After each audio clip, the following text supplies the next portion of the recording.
Ok, donc ici on a déjà vu quelques coups de coude différentes. Ici l'adversaire se retrouve derrière moi, à une distance très proche bien sûr. De là je vais partir aussi en coup de coude sans un grand déplacement. Donc bien sûr à partir d'ici je ne serai pas touché. Donc l'adversaire je sais qu'il est très près de moi. Donc à ce niveau aussi à peu près. Donc là je vais directement de nouveau partir toucher les deux côtés. Il est très important d'avoir une main qui est en garde pour éventuellement donc après continuer l'enchaînement. C'est très important aussi. Au niveau de la rotation, donc on reste toujours avec les jambes en place, à part juste une bonne rotation de la hanche. Donc ici, je fais une rotation mais je reste sur place. Donc j'ai pas besoin de partir avec une jambe. Donc là, je vais chercher directement de nouveau le menton ou au niveau de la tempe. Ces deux parties, la mâchoire et la tempe, peuvent mettre quelqu'un KO.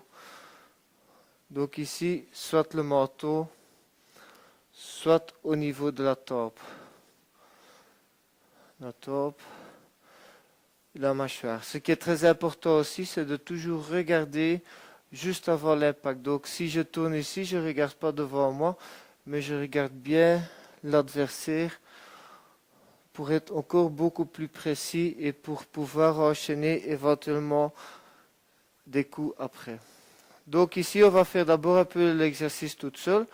Donc à partir d'une position neutre, ici, je vais partir en frappant en arrière, aussi bien gauche que droite. Toujours important de faire les deux côtés. Et toujours important aussi de bien pivoter, de rester en place. Ici, vu de côté.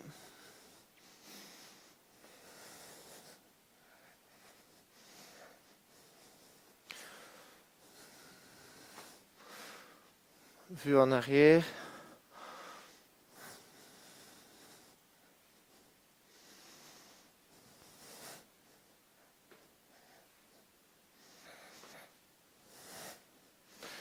Et maintenant, on va faire ça, le même travail à deux.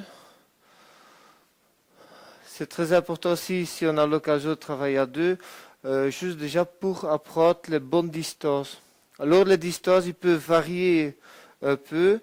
Donc, je peux être un peu plus loin et toujours aller chercher vers l'adversaire, comme je peux être un peu plus près et un peu m'éloigner en avant. Donc, tout ça, on peut adapter avec le même coude. Donc, on peut être à très bonne distance où on pivote tout simplement. On peut être un tout petit peu plus loin en allant en arrière, comme on peut être très très près et légèrement basculer en avant.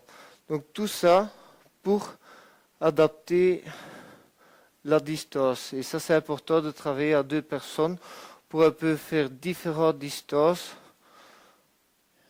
Et c'est pour ça aussi qu'il faut toujours regarder l'adversaire pour pouvoir s'adapter à dernier instant. Donc ici je suis un tout petit peu plus loin. La mâchoire, on peut la toucher devant, comme au milieu, derrière. Tout ça, c'est bon. Donc, on peut la toucher ici, comme on peut toucher plus loin. Il n'y a aucun problème. Ici. Je suis encore un tout petit peu plus loin. Voilà. Il n'y a aucun problème. Et de là, on peut donc enchaîner avec différents coups. On peut aussi enchaîner les coups de coude. Tous les coups de coude qu'on connaît. Donc ici, on peut faire tous les enchaînements possibles. Je vous montre quelques-uns.